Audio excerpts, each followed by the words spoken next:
That's what you. Okay, so once again, thank you everyone for joining. This is the Meet the Mentor session, and we're very, very pleased to introduce the inaugural mentoring group. So we have Eleanor Winters, everybody, round of applause. We have Marina Soria and Tony Watts. Of course, Yukimi has a group underway, and Gemma has just kicked off hers. And then I'm very, very glad to announce that Heather is, she has also offered herself as a mentor. Very, very touched, and yes, I see a lot of hearts for Heather. So today we are going to hear from the mentors about their experience, of mentoring. And for many of us, this has been a very new experience. It's quite, I think, well, as an organized, initiative, I think it is not often seen. So maybe this is a good time for us to hear from them. What has been the experience? How did it go? And perhaps this is, going to be educational, maybe for all of us.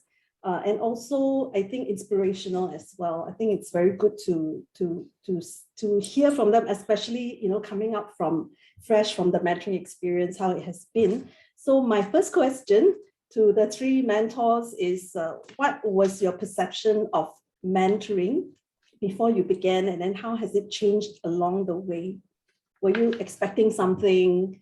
What did you think when I first approached you about, would you like to mentor somebody? So maybe Eleanor would like to go first, or Tony?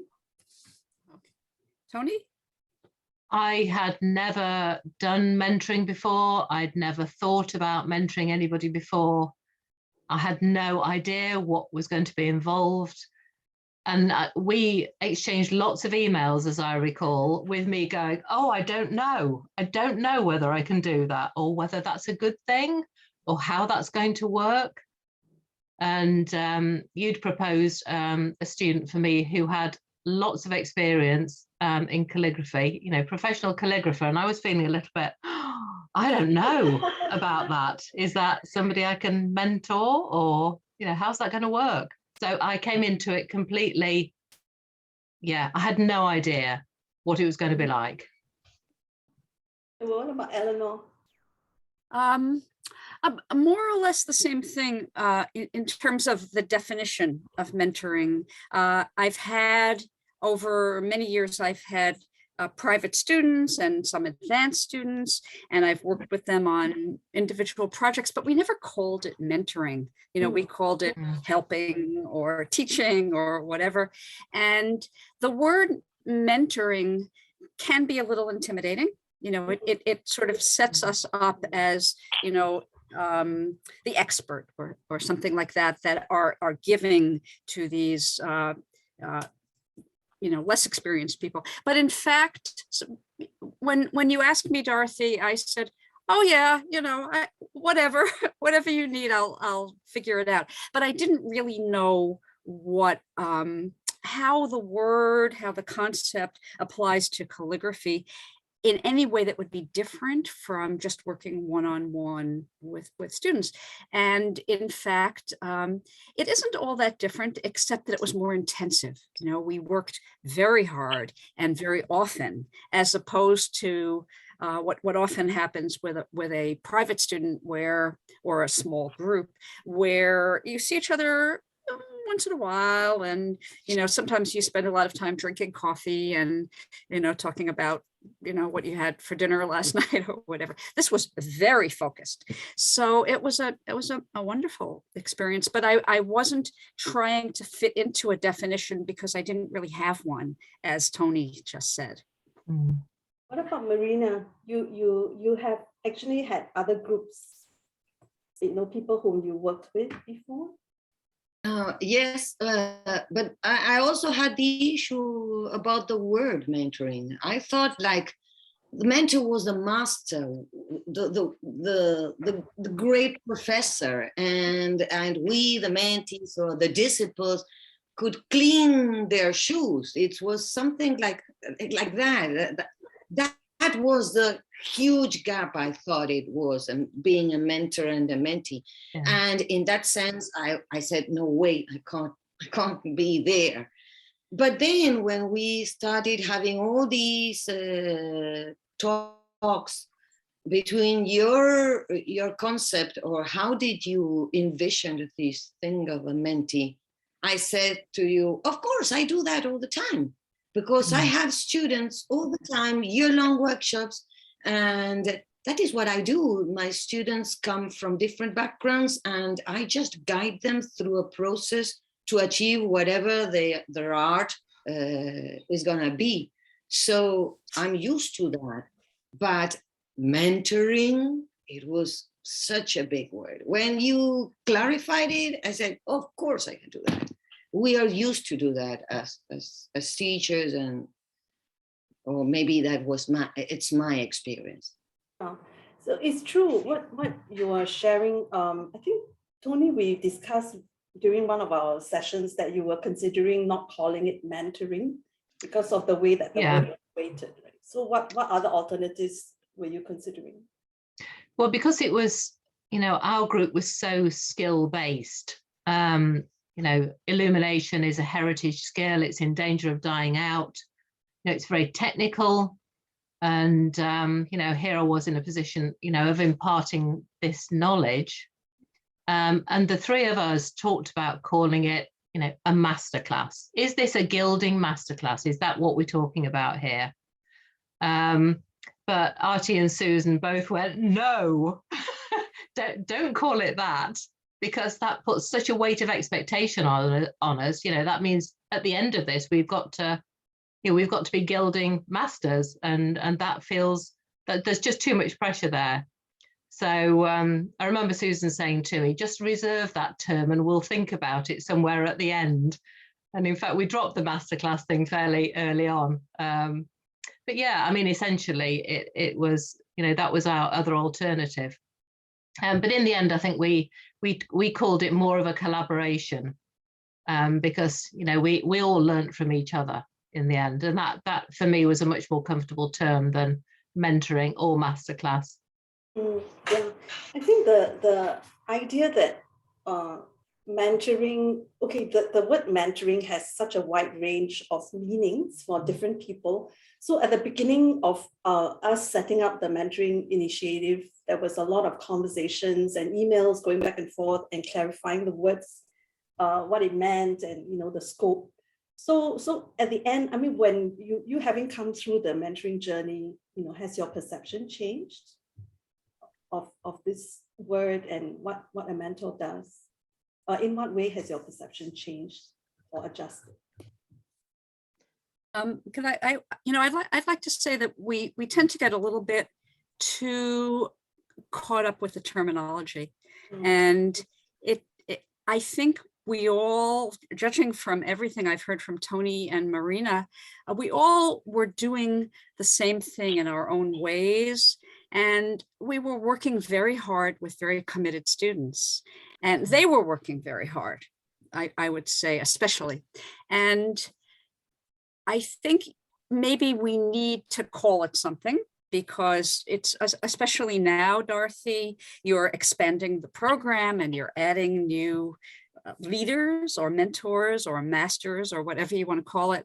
So it's good to have a name, but I think in my case, and perhaps in my colleagues here, I think we kind of set that aside, what we're calling it. I totally agree with Tony that if you call it something a masterclass, it's intimidating. You think, does that mean making masterpieces, or does that mean, that I have a certificate that I'm a master? I think that we all found it a very, very, I don't want to say ennobling, but it almost that, a wonderful symbiosis, actually, Dorothy, with our students. And I stopped thinking about mentoring, and I thought about working with the students and learning from them. Yeah, Tony, you want to add to that? No, apart from to say that I absolutely agree. And, both Artie and Susan would come up with ideas that actually I just hadn't thought of. And sometimes, I think I wish I'd thought of that first. But it was great, that to and fro of ideas, and we'd sit on Zoom and, amongst all the laughter and the drama of the gilding process, which sometimes went well and sometimes went less well. We toss around ideas between each other, and that was, it was a wonderful thing, actually. And not just that, but be able to talk to Marina and Eleanor as well, and also exchange ideas. I'm going to miss it, actually. Yeah, Marina, you want to add to that? Well, for me, the teaching experience has to be a two-way direction, let's say. There's no that other way that this could work if we are not passionate, if we are not having fun, if we are not flowing, the student won't be having fun, learning, or flowing. If the student is receiving all my energy, but it's not returning it back to me, there is no exchange. So eventually I will quit, or she will quit. So it's a matter of energy coming back and forth. And the more you fuel it, the more interested you become, the students more interested become, and you keep growing and growing and growing, and it's endless. So that makes it a wonderful experience. And that makes it, we started by having classes every 15 days. Eventually we started meeting every week because we wanted to see what was going on. We were excited. And I think that is passion. That is what I call passion. When you are passionate, you can feel that on somebody else's. And passion is contagious as well. So I think that is what happens. I also I was a lucky one also of having two lovely students that were so excited just like me. So we made a good team, and I think it shows. But actually, that is what I always tell the students. When you are having fun, it shows through your work. You don't have to tell me. I know when you're bored. I know when you're having a tough time. I know when you're flowing and excited. I know it because it's there on the paper. It's a line. It's drawing. They do it for the kids when they are really small. When you're doing therapy for kids, they are not asked. They are put to draw just to understand the feelings. So in drawing, in writing, in doing calligraphy, in putting colors, you're expressing yourself. So that's my point of view. Can I make one quick comment? Marina, I think you have the perfect phrase. You said, we made a great team. And I think that says it about how this mentoring process has worked for all of us. It's perfect. And it's not only my team, I mean, me and the mentees, it's this team, these 4 people working together and talking and having fun and laughing and doing all sorts of comments and learning from each other. Because I learned a lot about gilding in this period. Even the very few, at least I understood how unique it is and how important it is to make something so that it will survive. So I think we all made a very good team. That's the result of, and I think you can see it through the work at the exhibition. Yeah, actually that was, for me, the relationship that the mentors developed, that was an unexpected bonus for me, because at the beginning, I didn't know, whether you would want to meet or you would want to, converse or meet regularly. But in the end, when we first met, the energy was so good, the chemistry. And I really just enjoyed watching you interact, the professional respect that you have for each other, the love and the passion that you share, all of you, share. For me, it was so enriching, and I remember Tony was saying, like, you don't have often have that quality of conversation about art and so forth. Am I right? Yeah, absolutely. I mean, I work in complete isolation. I live in the middle of nowhere, really. I don't have a calligraphy group. I don't see anybody. So it was quite amazing, actually, to be online and chatting to this group and chatting to my mentees. And suddenly there's a group out there who can inspire, different work. Amazing. I've loved every minute of it. Wonderful. Eleanor too, right? I remember you were saying, Eleanor, that even though you live in New York, where there is a large community of calligraphers, but even so, you do tend to work in isolation as well. So this has been also very enriching for you to have, yes, in New York, there's an overabundance. You can, and especially now with the preponderance of Zoom classes and Zoom meetings and Zoom, get-togethers and whatever, you can be overwhelmed with association. And I've backed off from that a long time ago, and I find that I can't work if there's too much buzz around me, so I tend not to show my work to people. I don't discuss my work very much, but this has been a perfect outlet for allowing new thoughts to come in, new ideas, new processes, and being able to share some of what I do with my two very different and very talented students who were going in their own direction. But that doesn't exist here. It can if you want it, but it tends to be a one-way street in New York. You have a class, you teach it, you go home.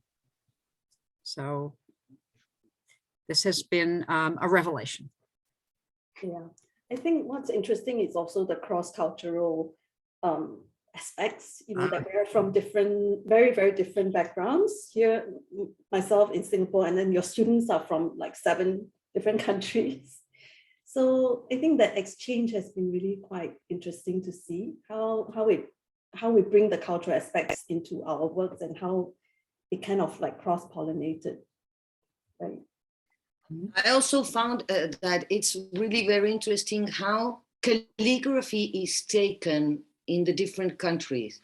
What is the history or the legacy or the level that calligraphy has? In some countries, it's just a craft. In some countries, they don't know what is art calligraphy. In some countries, you have to be perfect and formal and precise. And in other countries, just like we were talking with Elena and Tony in some other class, experimentally, wow, it's interesting. And in others, it's horrible. It's just like a backward. So that thing is also so interesting to be able to talk about and to discuss and to see what's going on in the different parts of the world. And I found that, and that this group specifically, we were in different parts of the world with students from different parts of the world that have different environments and backgrounds, and that made it so much interesting and richer in a way. Yes, absolutely. I would just like to make the obvious comment that this is one of the small benefits of the pandemic. Yeah. This has opened the world up to us. Anyone who can look at a computer screen with it, you need very little technological ability. Just if you can turn on your Zoom and you can talk, you can meet people from other parts of the world with the same interests and work together. Astonishing. The first couple of months of the pandemic, I was so resistant to that. I said, no, I'll just wait till it's over. Here we are, 2021. But your comments, Marina, are absolutely, what I think what we've all experienced, about finding out not just, who's doing what in another part of the world, but the whole kind of perception of our work is so different. It's true. So, all of you have done workshops, classes, you've tutored students, so how has mentoring been different? I mean, this experience of taking 2 people under your wings or 3 and bringing them through like a growth, very intensive period of growth. How has it been different from like teaching a class or just having students in general? Oh, shall I kick off? I think it's mainly the time frame. So if I teach a workshop, the longest workshop I teach is 5 days. And this was 8 months. And it required openness, I think, on everybody's behalf, to develop a relationship over an 8-month period. It was a sustained piece of work, really, and mentees, and the mentors, have to commit to working, in a sustained way for that length of time. But I think it was also useful to have an end point, because otherwise we would have just carried on, actually. But it was useful to have although my 2 mentees may disagree, to have an end point where something had to be done by a certain point. But we did get it done. Yeah. I totally agree with Tony, because I think in my case, for example, I do that all the time. I'm a mentor in a way, but mentor, just to define it with a word, but I do this all the time. Here in Argentina, I have my 5 or 6 students coming every single week to my studio, and each of them is having a different project, and I'm guiding them and I don't know, helping them with ideas, with techniques. I'm coaching. I would say I'm a coach. But the difference, and maybe the difference, is that we had a goal. I've been working with the mentees for 10 months, but it was because we had a goal. We had to do something. There was a purpose. So the goal was what was always guiding us at the end of the road. We knew there was going to happen, something was going to happen, and there was a date. And since I believe in process, everything is a process. So the exhibition was the conclusion of that process. And we had 10 months to go through a process. But by the end, you have to have a conclusion. You have to have a body of work to present to this exhibition, because this was the reason, the purpose for all that we were doing. So for me, it's a wonderful experience. It's when you yourself are preparing for an exhibition. You have to go through all sorts of feelings and emotions and breakdowns and angers, because you're not doing the right thing, because you're aiming to do something else, and this is not working, and this is not drying, and the technique is horrible, and your letter is horrible. It's everything gets in the way, but you have to keep on working. You have to keep your sitting there and working, and eventually the good stuff will appear. If you struggle, if you go through pain and you succeed pain, then eventually the good stuff comes. So I think that the deadline was actually the reason for everything, for the struggling, for the hurrying at the end, because we were rushing. We didn't pay attention to how do we exhibit this, how do we photograph this, which we're not in a real exhibition. So this is totally different from a real exhibition. So how is an online exhibition? And an image, a good image, speaks more than 1,000 words. So you have to have that good image. There were so many things that are part of being an artist that I think we all, we as mentors and they as mentees, won a lot of experience, because we were thrown there in the arenas of, you have to make this exhibition work. I see all the mentees laughing knowingly. Yeah.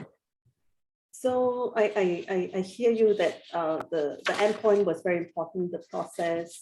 And I guess maybe it's also the intensity, am I right? The intensity of that 8 months of work where you are just focused on, on producing that body of work.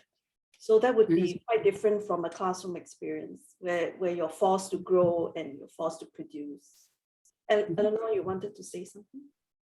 Oh, well, I agree with what Tony and Marina said. We seem to agree with each other most of the time, I think. But, No, we but don't. well done, Tony. So, and I was also seeing Susan laughing when you were talking about how hard you're, the struggles. But I did want to add one thing, which is indeed, the time, the deadline, the exhibition, very important. The other difference, I think, between what we've experienced with our students and what I have experienced with, literally generations of students is the sense of commitment. I think this is a very, very important part of what we just have done. The fact that the students were totally committed to this, and through the years when I've taught in classes or workshops or private students, I've had a lot of wonderful students who really loved what they were doing, but the focus here was very intense, which as Dorothy just said, the intensity of the commitment was different.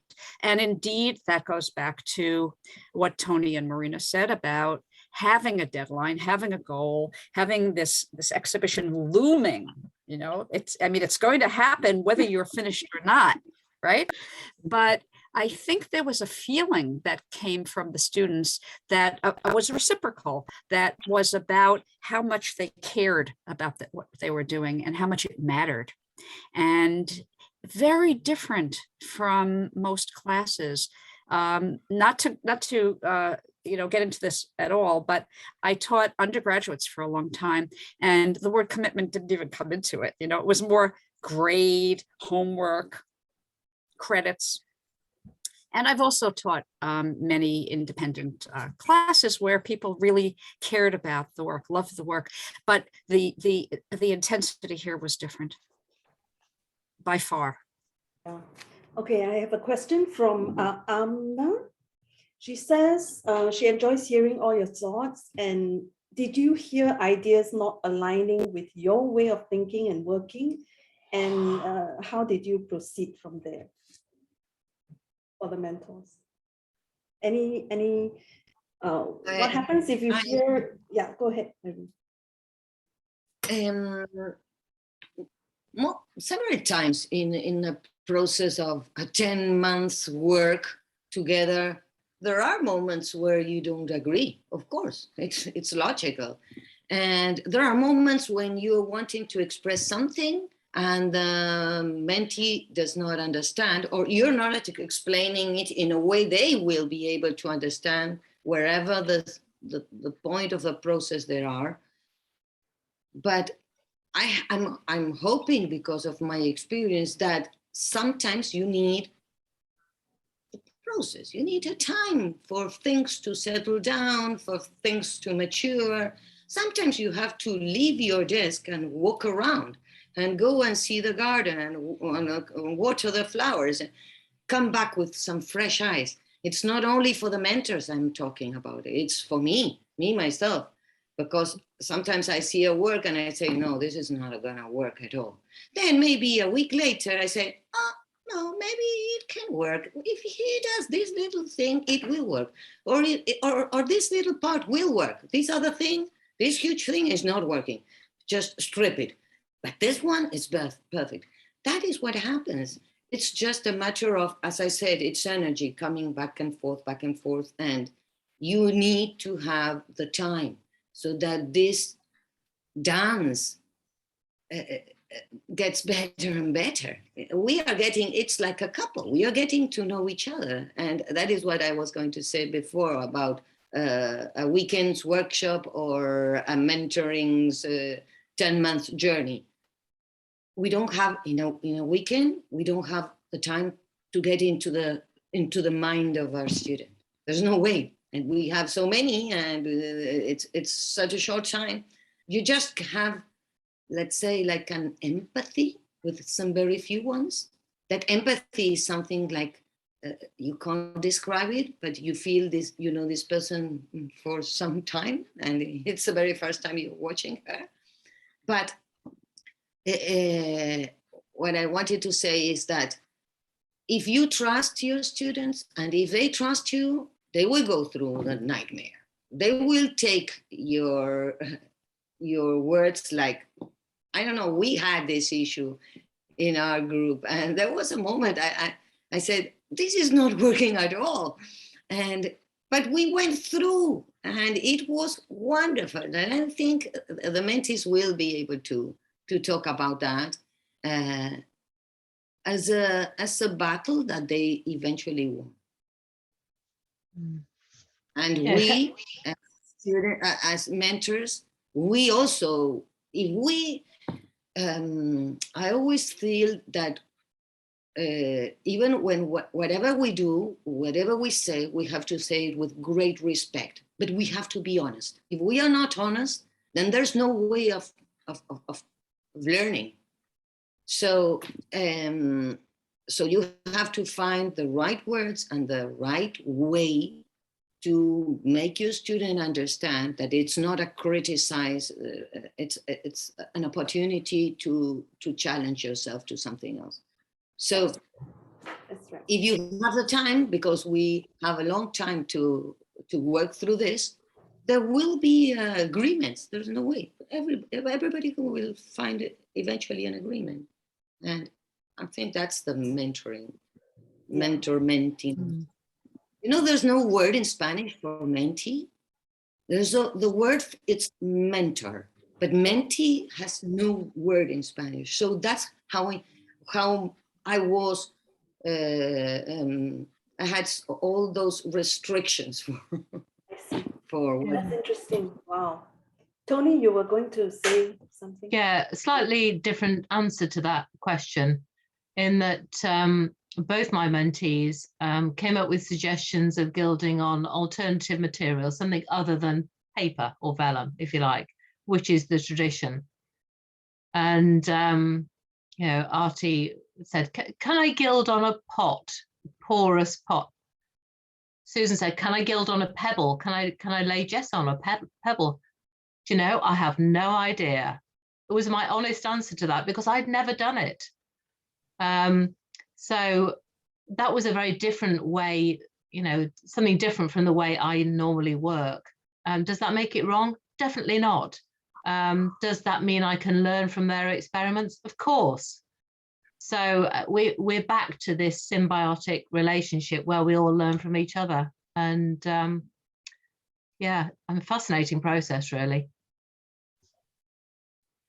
So, well, I would like to add that we never disagreed per se, but sometimes what we were working on mostly in my group with Dorothy and Nicole was doing calligraphy that would be expressive of a certain feeling of or idea or emotion or experience. And sometimes I would look at their layout or design or notes, and I would say, I'm not sure that's going to express it, or I'm not sure that's going to be visually what we think it's going to be. And what I did with my girls, because they're so much younger than I am, my girls, was, which is what I do actually in advanced classes as well, is I said, try it, you know, because it may not seem to me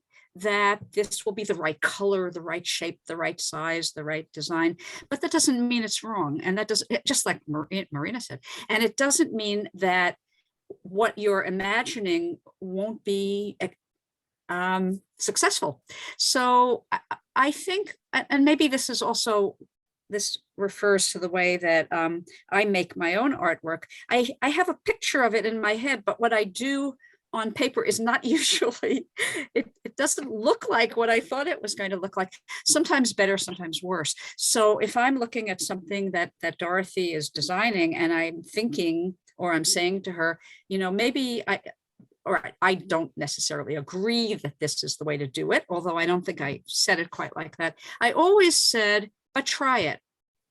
See what happens, and then make another version trying it this way, so that I tried to keep us all open to possibilities.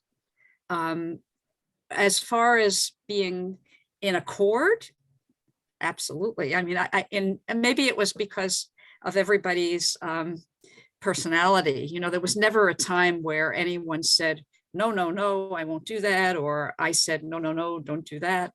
I don't, you know, I don't teach like that. And I think most people don't. But I think that we didn't always see it the same way. And it often led, exactly, again, as Marina said, it often led to something that was better than what I had imagined, or even what you had imagined. Thank you. I hope that that kind of like answers. Yeah, Amna says thank you. So I want to ask the mentors, you know, what would you say to somebody who is thinking of being mentored? What would you say to encourage them to take up mentoring? That's well, I'll start this time since I was last time. That's a great question, Dorothy, and which we hadn't expected, right? We had a list of questions. So, well,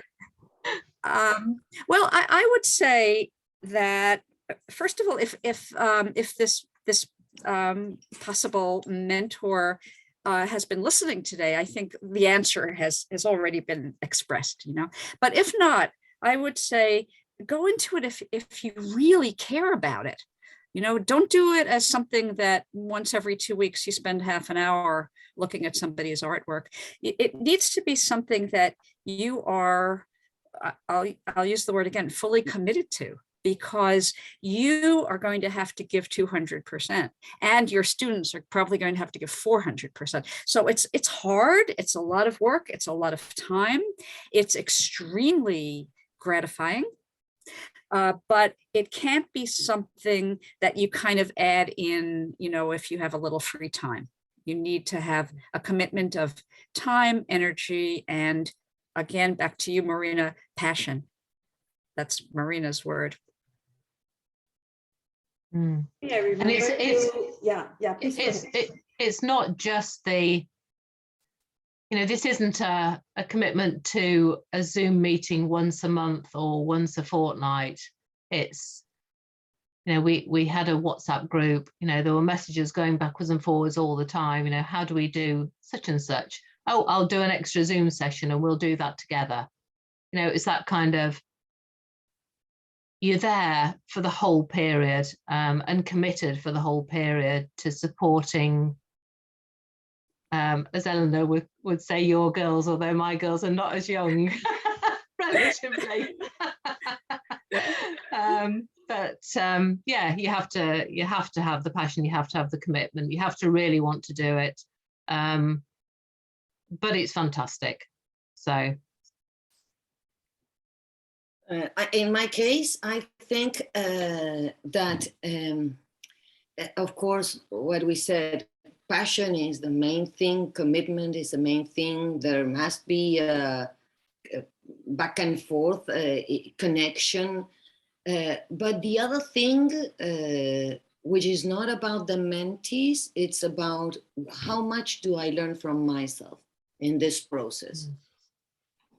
How I've learned so much about myself in this process that I have created a workshop which is called the Inner Garden. So, and because in this process I understood how can I guide someone to get into this final, let's say, exhibition with a body of work.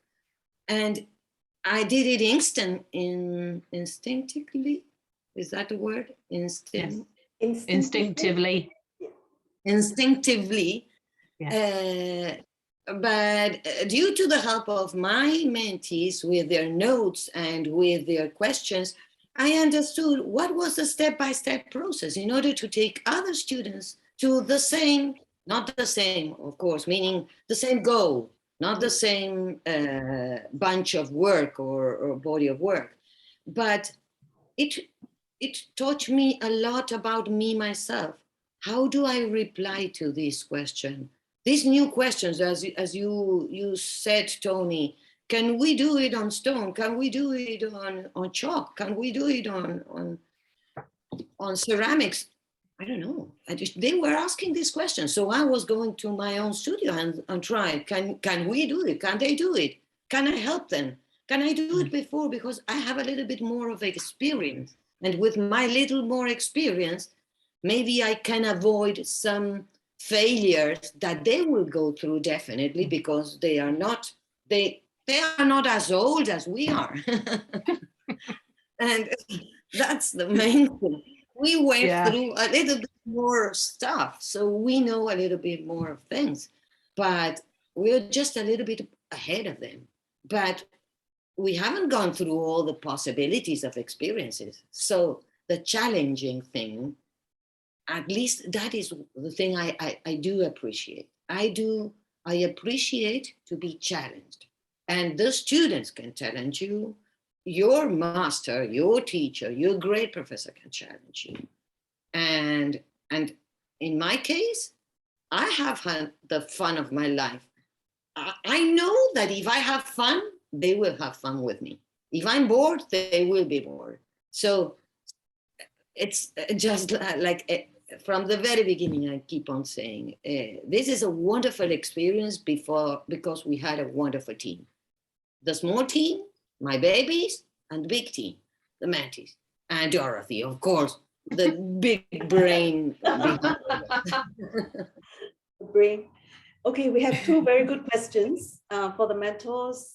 The mentees, Hector is asking, the mentees had the aim of learning skills to a good level, but did the mentors also have a personal aim of achieving something in your own craft? And Mo is asking a similar question, while working with your girls, did any of the mentors also have a light bulb moment? So, Could you repeat the first question? okay, did the mentors also have a personal aim of achieving something in your own craft? And Mo is asking, did you also have a light bulb moment? Shall I go? Yes, please. Yeah. Did I have a personal aim of achieving something in my own craft? Yes, for definite. So the three things I guess I had in mind were, I wanted to make something that had some stones around the outside, and I did the tiger with the emeralds, and I'd never done that in a border form before. And thanks to Artie, who supplied that little bit of Indian knowledge for me, so I could make that. It was real nice cross-cultural bit of symbiosis, as we keep coming back to. I wanted to do a border just made of shell gold, which was at the Conference of the Birds piece. And I wanted to do a border with flowers, which I'm just doing, so that I didn't get it done during the mentoring process, but yeah, a border with shell gold and some flowers. So I had three things that I'd not tried before, or I upped the level of difficulty to try and challenge myself, as Susan and Artie were being challenged, on different levels, doing different projects. So yes, for me, that was definitely a thing. Oh, okay, I'll continue. And I'm going to say, as far as my own artwork goes, the word serendipity is appropriate, because I did not come into this thinking I need to make this or do this with my artwork, but they were things that developed from learning from what Dorothy and Nicole were doing that influenced my artwork. So it's the other way around, rather than my having an idea and then trying to fit it into the mentoring process. The mentoring process fed into my own ideas. And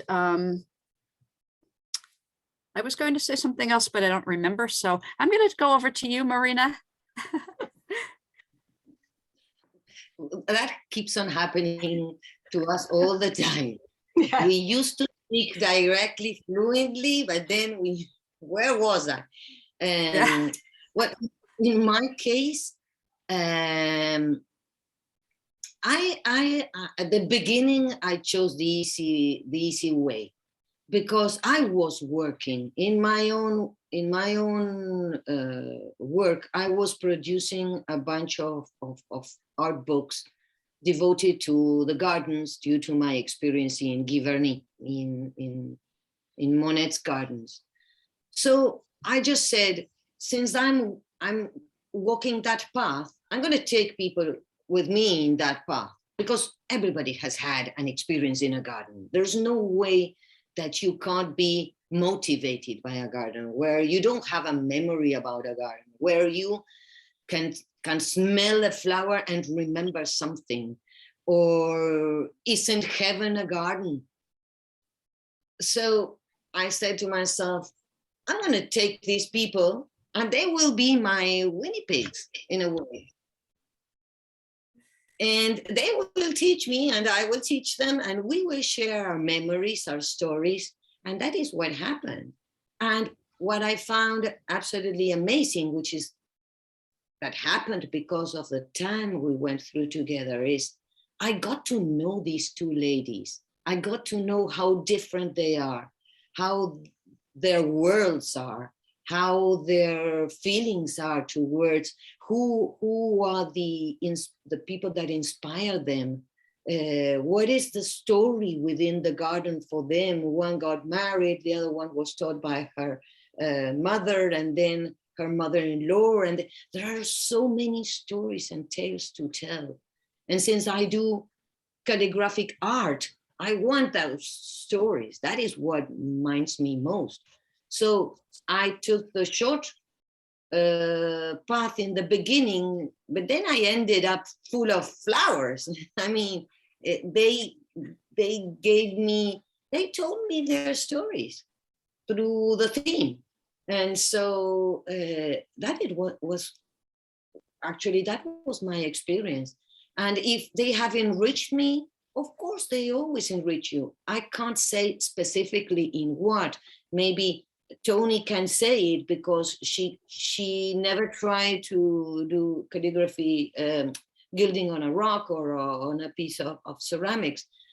But in my own experience, I can't say a specific thing. I will say that I admire these two ladies because they can do terrific paper cutting.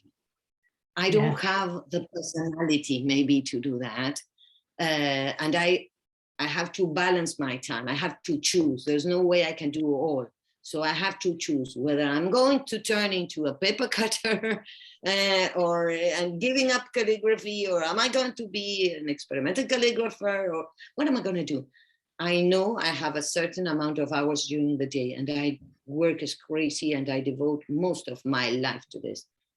But I really appreciate, and it was such a pleasure to be able to see all these things coming up and evolving, and all the paper cutting. They are really professionals in that sense, but they find much more than the technique.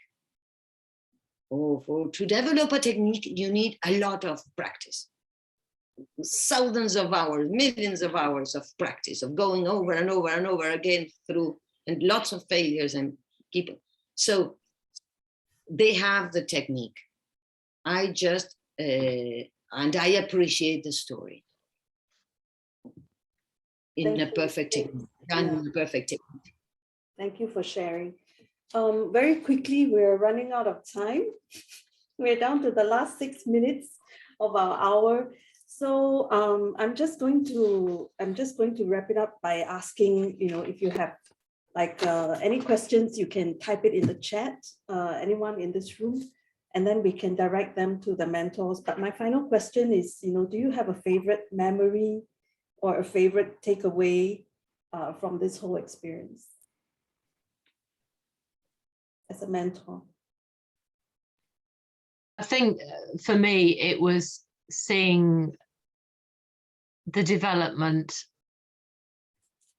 of skills, which really was kind of beyond anything I could have anticipated. So to take somebody without much gilding experience and, have, well, both mine, producing work of such quality by the end of it, I was absolutely blown away by that. Actually, it was just astonishing. But it did take, we come back to passion and commitment. It did take every minute of that. And I'm sure neither of them will mind me saying that the last month was especially stressful as we tried to get work ready for the exhibition. But, they astonishing results, really. It just shows what can be achieved with tuition and sharing and openness and passion and commitment over a prolonged period of time. And back to what Marina was saying, much the same. If you dedicate time to a thing, then you'll certainly get better at it. And it's just a matter of choosing what you want to dedicate your time to. Yeah. Well, I agree completely. I even though we didn't do anything quite as craftsperson-like as gilding, but I think in terms of a moment of kind of revelation, I think there were little moments along the way, and just toward the end, when I realized that all the sketches I'd been looking at and all the trial and error that my two mentees were showing me suddenly turned into art.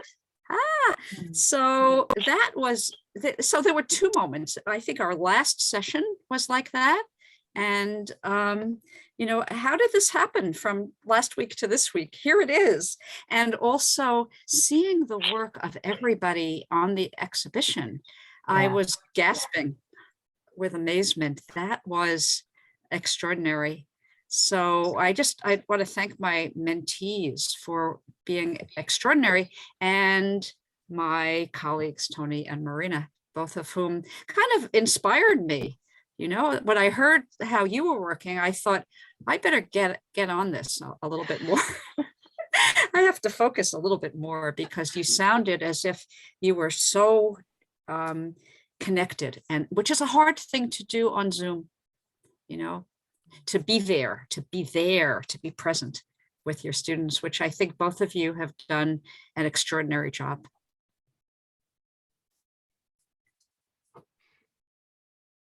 Yeah. Okay, so maybe I need to wrap up this session. If anybody else, you have questions? Okay, Heather is saying the whole process is so inspiring. Thank you for sharing. I feel that maybe I just share with you my take on this whole mentoring journey. And for me, looking at how this whole initiative has developed, I feel so privileged to have been able to witness this.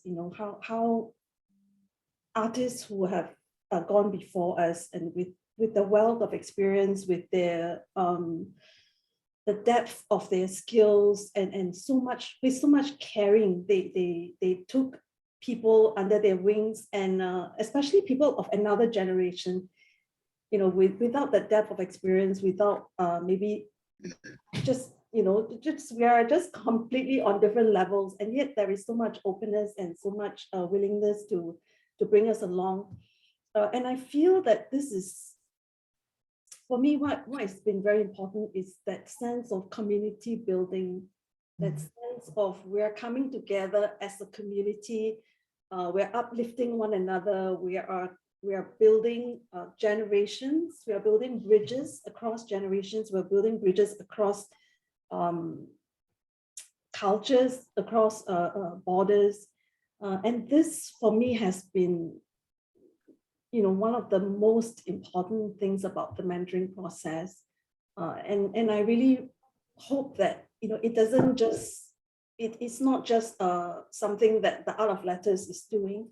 I hope that this kind of inspires other guilds, other societies or associations to also say, hey, you know what, maybe I can mentor somebody, or maybe I can take somebody who's younger under my wings, Of course, there is a lot of matchmaking that's needed, and this is where, it helps to have like to have it in an organized fashion. But I think that many people all over the world with any level of experience, we can do this for somebody who is younger, who's newer, who is new to the industry or to calligraphy.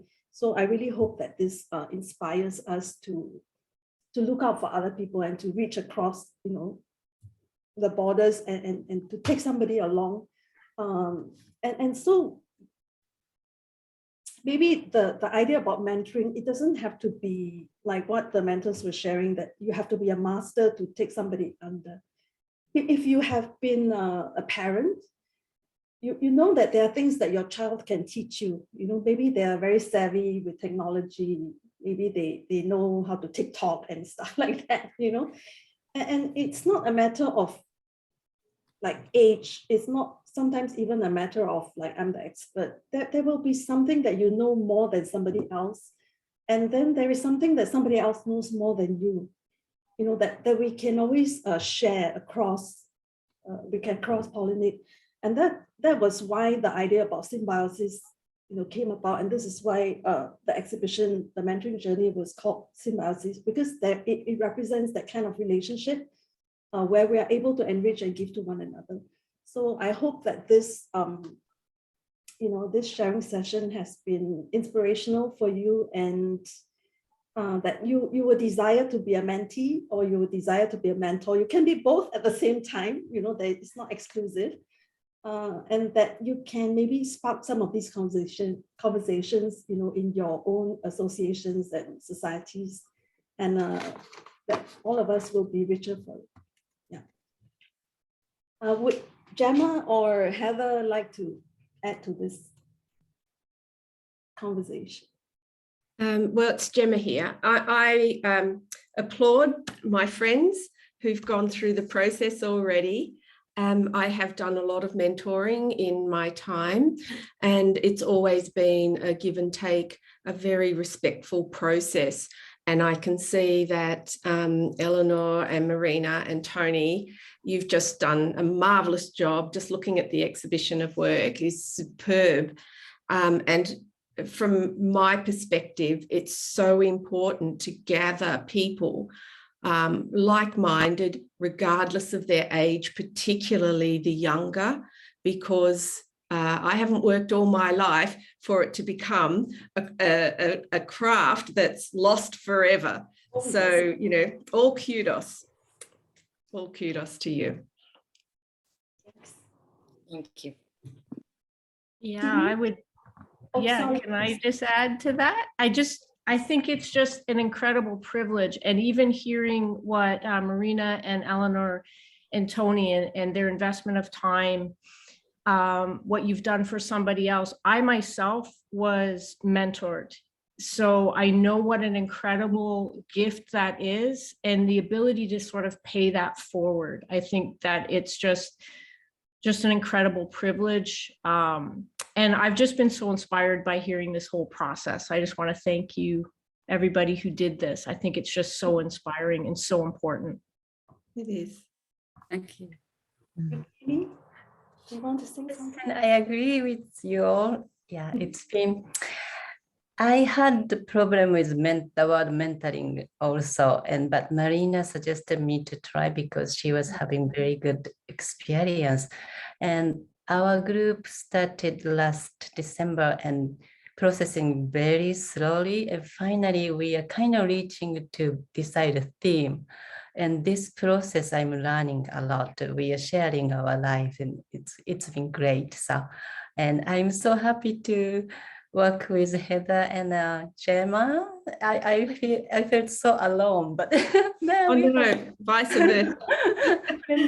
so yes, and thank you very much, Marina, Eleanor, and Tony. And yeah, so you are sharing your experience. It made me very feel so inspired. And then thank you, Dorothy. Yes. Yeah. I think that Dorothy deserves a great big round of applause for what she has done for all of us. We wouldn't be here. Were it not for Dorothy. Absolutely. Thank you. Yeah, to Oh, Dorothy. Thank you. Thanks. Brain becomes everything. Mm. At the beginning, it seemed like an impossible idea. You know, I remember asking Eleanor, why would somebody want to teach somebody else for free? What's in it? What's in it? You know, why would they want to say yes to me, right? But I think it's really unique that all of you, there is something in you that wants to give to another generation, and you are very generous, you're very nurturing. And I think that the community is enriched because of you, all your mentors. And I feel like, I'm just so privileged to have the front row seat, to watch what you are doing and how you are doing it. And I know that it's not just inspiring for me, but people who have followed the mentoring journey,